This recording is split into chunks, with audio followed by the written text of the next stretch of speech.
Hey, welcome back. It's time again to share some more surprising underwater footage, and this time it's about Dropshot. Now it all started like this. Now I was catching them good on Dropshot off of a rock pile. Then, of course, the Murphy's Law had to kick in.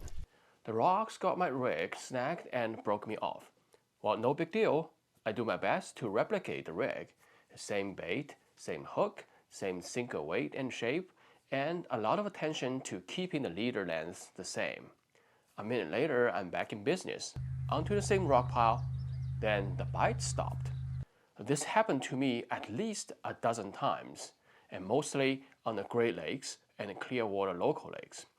And in my intuition, I kind of felt like sensing something has changed, but looking at the Dropshot rig, I couldn't figure out what was wrong or different. One time it happened to me again on Lake Ontario, and that really frustrated me. I hit the spot lock button and went sitting down in the cockpit, and as I was sitting down, a shiny object on the floor caught my eyes. It was an unpainted quarter-ounce teardrop sinker reflecting the sunlight directly into my eyes. In that moment, it sort of like clicked in my head just like that. Well, yes, between the new Dropshot rig and the one I just lost, I paid so much attention to keeping the leader length, the sinker weight and shape and the bait, etc. all the same. But the sinker on my new Dropshot rig is a permanently coated sinker, and the one I just lost is an unpainted tungsten, just like the one on the bottom of the boat. Now, could this really be the reason? The so-called rational half of my brain refused to believe it, but the curious half of my brain won over. I put that sinker on, throw back to the same rock pile, and the first cast, fish on.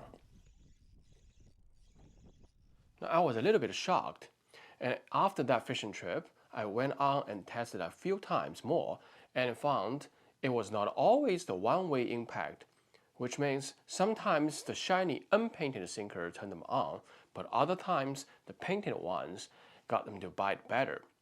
And it was critical to keep the color and sheen of the sinker when I'm rigging the Dropshot rig.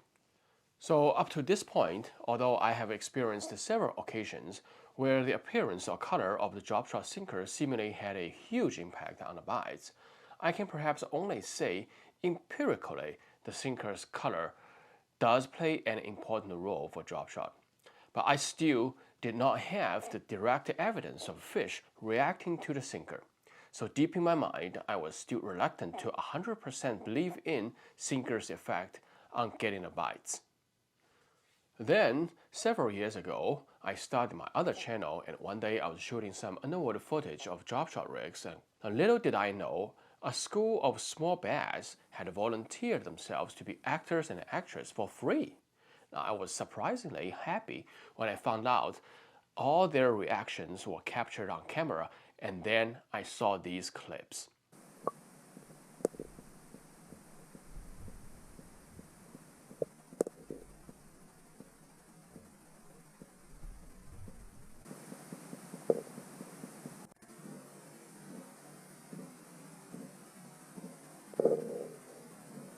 Do you see how they reacted to the Dropshot rig? As the rig was falling through the water column, the bass quickly engaged their eyesights onto the Dropshot rig, and not on the bait, but on the sinker. They were almost ignoring the bait that was suspending following the sinker.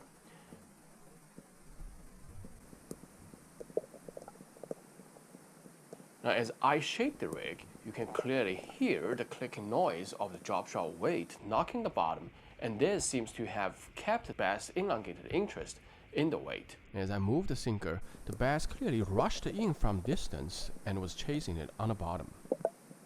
Now, the reason why in the video they sort of ignored the bait could be due to the size not matching what they typically eat, since these bass were pretty small. But their reaction to the sinker simply wiped out my last bit of doubt. This is a direct evidence that bass do react to Dropshot sinker. The function of Dropshot sinker is typically considered as to provide different rate of fall and also to provide different weight as an anchor if you want to keep the rig on the bottom as we shake the bait. We don't usually consider the sinker to be directly attracting fish. Well, at least for me, if I did not see these underwater clips, I would never think that way. So these clips really connect the dots for the instances where bites suddenly stopped for me after I changed the sinkers. What happened is I typically sort my drop shot sinkers according to weight. So in recent years, almost all the tungsten weight company came out with those non-chip painting on tungsten weights. It is not a paint, it is a matte oxide layer, typically in black or dark green color. And I put all these together with the unpainted tungsten drop shot weights. And when I was using them, I was really interchanging the matte sinkers with the unpainted, shiny, flashy sinkers. In most of the incidents, the bite stopped when I switched from unpainted drop shot sinker to the matte painted sinkers. The shiny tungsten surface reflects light like a mirror, and when they sink, they become flashy, attracting fish likely from a long distance away. Now, oftentimes, we use small profile baits on drop shot rigs, and these baits also do not give out a lot of vibration. So if matte sinker was used, the falling finesse bait alone is not enough to visually attract a fish from a long away.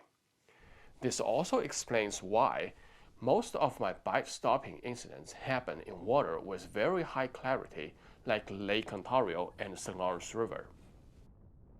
Now that we know the drop shot sinker effect, what are the opportunities for us to catch more fish using this effect?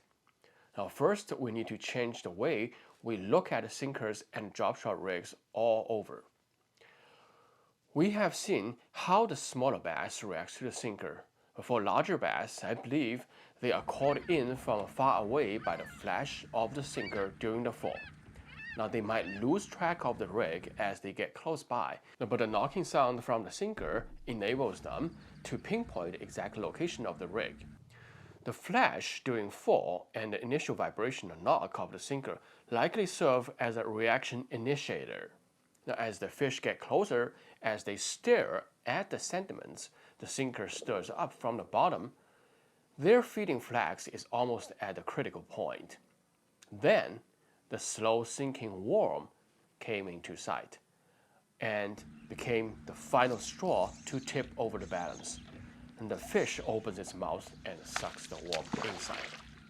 Now, this also explains why a lot of times when flashy unpainted tungsten sinkers are used, so many bites occur right after the rig hits the bottom. And when you first lift up the worm, they already had it.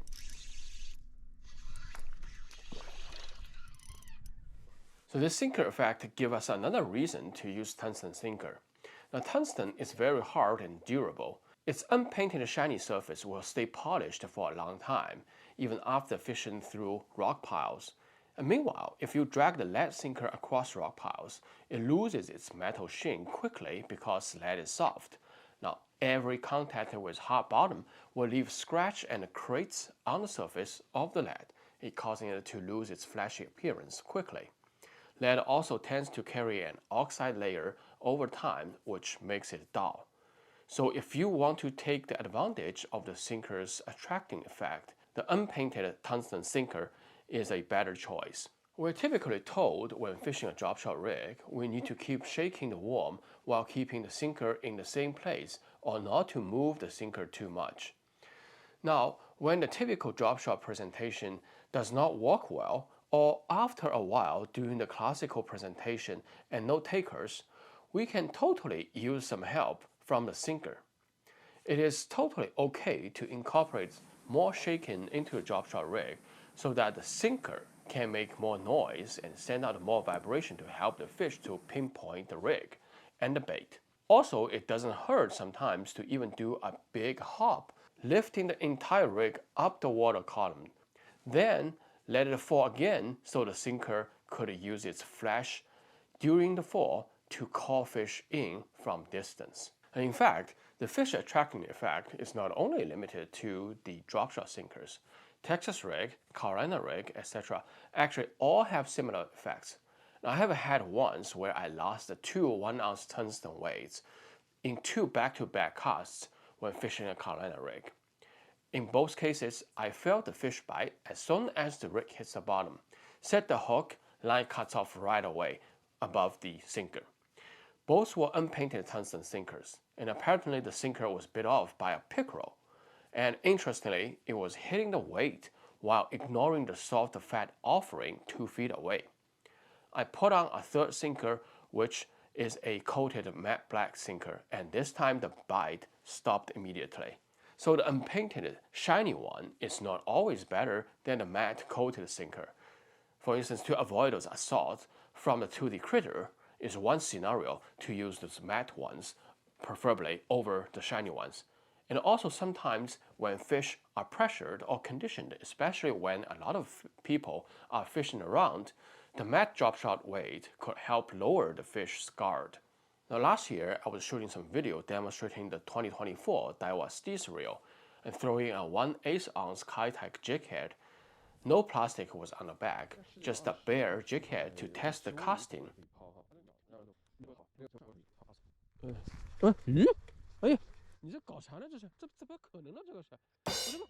Then this crappie grabbed the empty jig head and got itself a free lip piercing.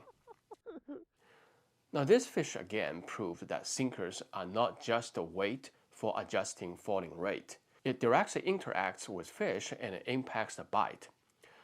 Now we might think this crappie was stupid, but really what this means is the fish does not need a perfect looking bait to trigger them to bite. They are in many ways the Andrew Zimmerman in the aquatic world. If it looks good, eat it. And the part that is a little difficult for us humans to understand is the sinkers may not look like anything edible in the water. Now, why would a fish even try to take a bite? Remember, fish are fish.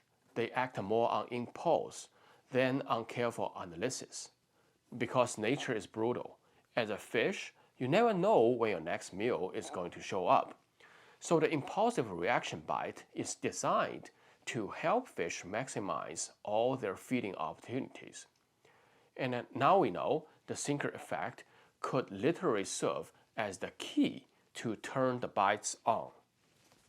So this concludes today's video. Another unexpected surprising underwater footage. And I hope today's video could give you some new stuff to try to catch more fish.